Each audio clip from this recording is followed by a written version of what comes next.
all of you have been invited at the instance of PUCL Maharashtra, which is hosting this meeting.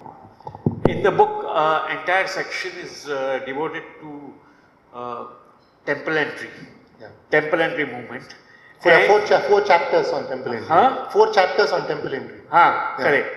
So, where you are basically talking about the different approaches of reformists, slightly conservative, say different approach of Gandhi, different approach of say Ambedkar, and Ambedkar finally says, "Chodo your temple. I am not a Hindu. Why should I worry about temples, etc., etc." And he says, "Forget about it."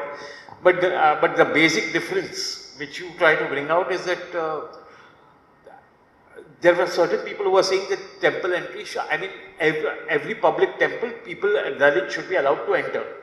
On the other hand, some reformists were saying, no, let the managing body or let the majority of the upper caste in that area say that we will permit Dalits to enter, then allow Dalits to enter. You know, that is also very fascinating in your book. If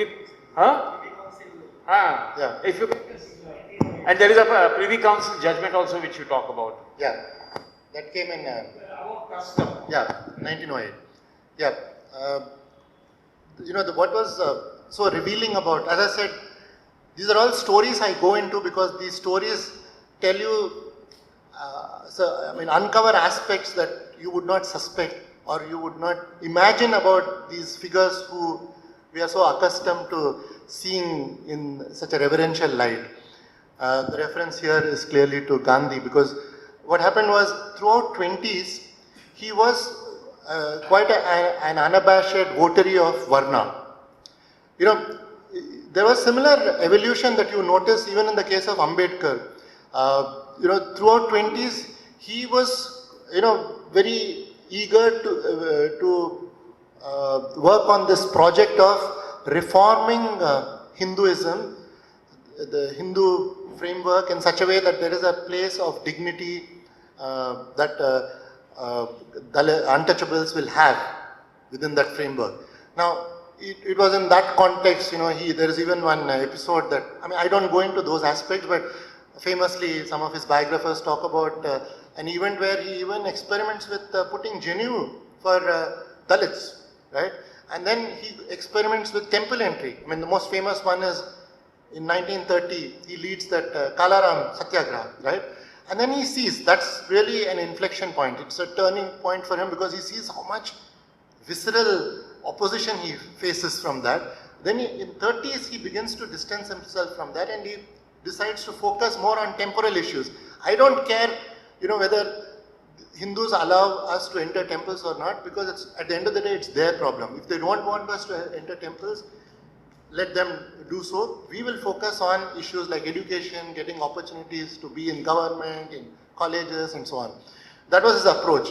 And that's the time when he evolves in a different direction. Because what happened was, unrelated to this issue of temple entry, there was that, in the Roundtable Conference of 1930-31, the second Roundtable Conference, that famous encounter between Gandhi and Ambedkar on the question of separate electorate, yields in that what is called communal award, MacDonald Award, conferring the right of separate electorate on Dalits, and that was challenged by, that was opposed vehemently by Gandhi, leading to that Pune Satyagraha, where he very famously blackmails Ambedkar and others into giving up their hard-fought right for separate electorate.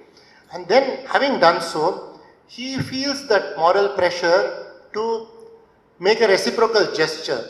These guys gave up some rights at my instance. So he then gets the leaders who were party to that Pune Pact, led by his chief acolyte in matters relating to caste, that is Madan Mohan Malviya. They come over here to Bombay and they pass a resolution dealing with the kind of reforms they are now want to work on, including temple entry, right?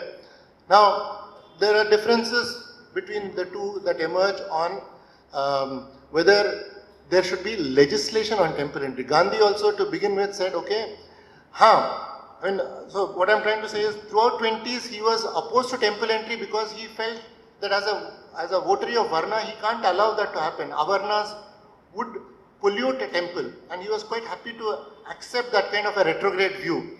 But post Pune Satyagraha, post Pune Pact, he begins to open up to this idea that they should be allowed into temples, but not as a matter of right. By then, I talk about, among other things, there's a chapter on Ambedkar's Forgotten Bill. It's one of those, by default, every chapter of mine makes, this might sound like a bit of a brag, but every chapter of mine has quantum leaps in terms of new material. And this is entirely by default, because some of historians, sociologists, or other academics, though they go to the very same archives that I went to, though this material was all hidden in plain sight, somehow they did not deal with these legal aspects. It could be for any reason. It could be because they felt out of their depth, going into the intricacies of what courts have said, or the debates on the provisions of legislature. For whatever reason, they didn't deal with it. As a result, a big achievement of Ambedkar, one of the most scrutinized and valorized figures of the 20th century, he pulls off one great feat, which is in 1929, he drafts the first ever legislation against untouchability, and more specifically on the question of temple entry, because he realizes, over a controversy that takes place in Bombay, not very far from where we are sitting, in a temple called Bhuleshwar Temple. Apparently it's a God Saraswat Brahmin temple. The trustees of that temple bring to the knowledge of Ambedkar that, look, we are progressive, we do want Dalits to enter our temples, but the problem is that in the year 1908, Privy Council ruled that trustees of a temple have to uphold whatever the custom of the temple has always been. You cannot change it at all. If you change it, then you are guilty of breach of trust. You are personally liable to all sorts of offenses. So this has made it impossible for us to carry out this kind of a reform. So we need to overcome this judicial hurdle by bringing about legislation that will get around this problem. Now, this was something which Ambedkar comes to know in 1929, because till then he also took the view that, look, it's just a matter of you are being open to this idea. Why can't they just have that right? Equal right. Then they said there is this problem. So he actually drafts a law specifically to overcome that Privy Council judgment, right? Now, Gandhi did not, the last time he ever dealt with legislative aspects was post Champaran, in the context of that indigo workers' rights. He admits that that is the first time ever I dealt with it, and then after that I took this policy of non-cooperation. So there was no question of my bothering about what enactments you come out with, what policies you take. Ideally I wouldn't want Indians to attend your schools, colleges, universities, courts. We boycotting everything. So having taken that position, he was not engaging with it at all. But then post Pune Pact, he realizes that there is no way this temple entry problem can be overcome unless you deal with this Privy Council judgment. The realization that Ambedkar already had, but the difference is Ambedkar suggested in his draft law, which was introduced, by the way, in the central legislature by another man from this part of the country, that is M.R. Jaikar, or Barrister Jaikar as he's called. Now, he introduces it. Now, in spite of all that, because he never bothered to know what was happening in the legislative sphere, whatever debates were going on, Gandhi was still of the view that it's a matter of change of heart, through moral pressure, through soul force, we will be able to do that.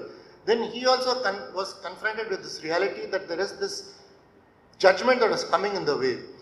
Now, by then he took the view that, okay, temple entry post Pune Pact, we have to make a reciprocal gesture, so we will allow, but not across the board, not as a matter of right. What we will do is, case by case, if in a given temple, so he actually carries out that experiment of his. In the last quarter of 1932, that is immediately after Pune Pact, there is a referendum that was carried out in Guruvayur temple among local devotees on the question whether they were open to Dalits being allowed to enter their temple. And it so happened that the Gandhians of that area worked very hard in preparing the ground for that, and apparently the vote that was a poll that was a referendum that was held by Congress party itself went in favor of opening up the temple. So he then says, this is the model that I want to be applied. This is the model that I want to be passed as a legislation. What should the legislation do? Not adopt a rights-based approach, not say that, okay, Dalits like other Hindus can enter temples. All it says is, wherever caste Hindus don't mind Dalits entering, in such places, let there be a referendum of local devotees, and if the vote is in favor of opening that temple, then that temple and that temple alone will be opened, not other temples. This was his way of, carrying the masses with them. Unlike Ambedkar, who was, a leader of a section, or he was essentially targeting them, leading them and appealing to liberals among other sections. Here was this man who was probably caught in this dilemma. How else do I carry, the masses with me? And so strategically he used to call himself also. Famously in the context of this Sanatana Dharma debate, people recall that Gandhi also was Sanatani. Yes, that is what he called himself. In the context of temple entry, when he is engaging in this debate with Madan Mohan Malviya, one of those fascinating parts of my book is the very heated exchanges that Gandhi and Malviya have on the question of temple entry. And Malviya says, you are being economical with truth. This is not what we agreed upon. This is something that was contrary to our religion. So this man says, but I am also a Sanatani. This was how he was strategically positioning himself, right? So that's a different matter, but his reform approach to begin with, because of that concession to Sanatanis, his political compulsion to carry Sanatanis with him was not rights-based, but this kind of a very incremental approach, bit by temple we will do that, right?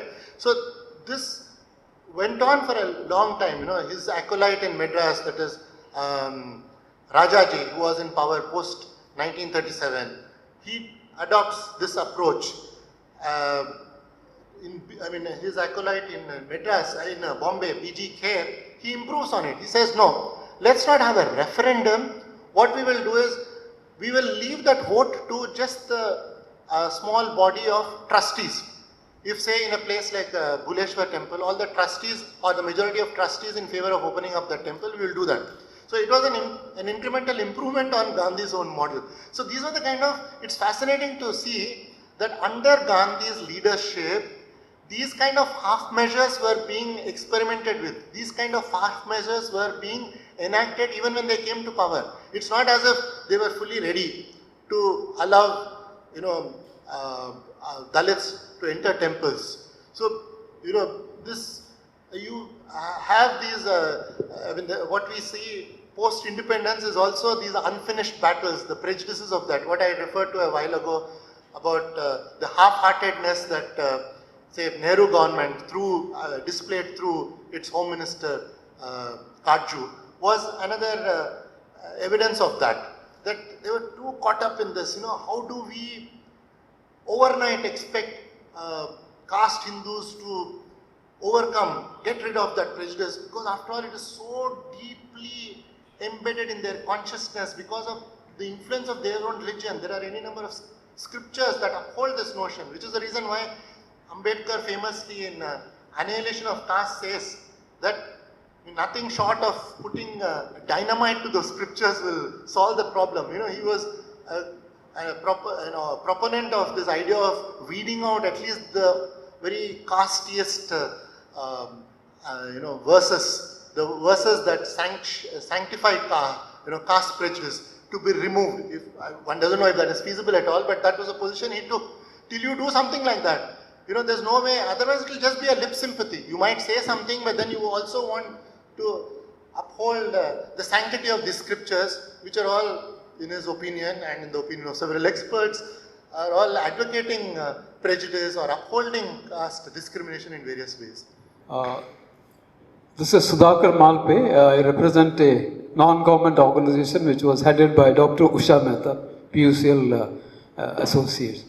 My first question to Manoj is that how do you justify the title of your book, looking at the Manusmriti? That's number one. Number two is the temple entry. Guru Narayan, the initiative in Kerala, that where Gandhi had to go and convince him that, that did you deliberately miss in your book? Because I have not read the book. If it is referred, please clarify. Number two is that, what about because you referred about the slavery in America. What about the Australian Aborigines and the UK's, dot busters, which is, even in the 20th century, it happened. The last and the least is the land reform, which Mr. Dr. Anand mentioned about. But Bhudan was there. So Bhudan was a big movement where Dalit was there. One of the questions was about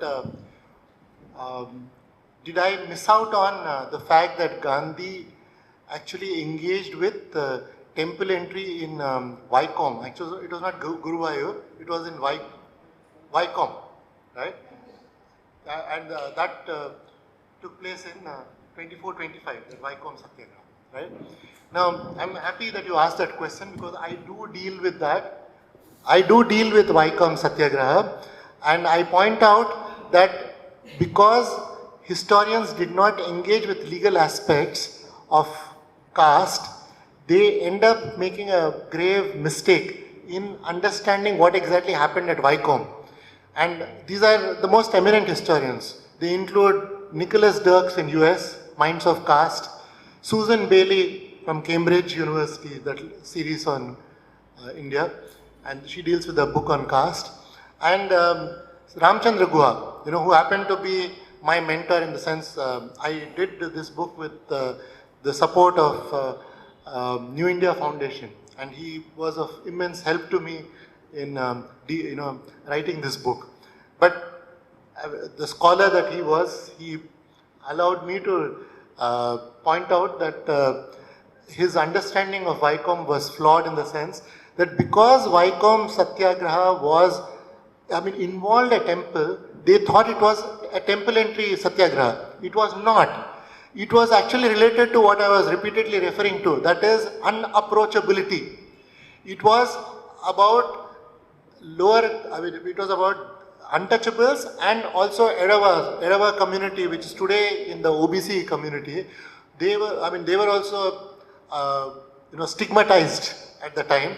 They were all forbidden. There used to be boards saying, as they famously said about clubs, Indians and dogs not allowed. So there were actually boards in Travancore saying that lower castes, these untouchables will not be allowed to walk on these streets. So they wanted the roads leading to Vaikom temple to be thrown open to lower castes. So that was not about temple entry at all. Had it been about temple entry, you can be sure that Gandhi would not have participated in it.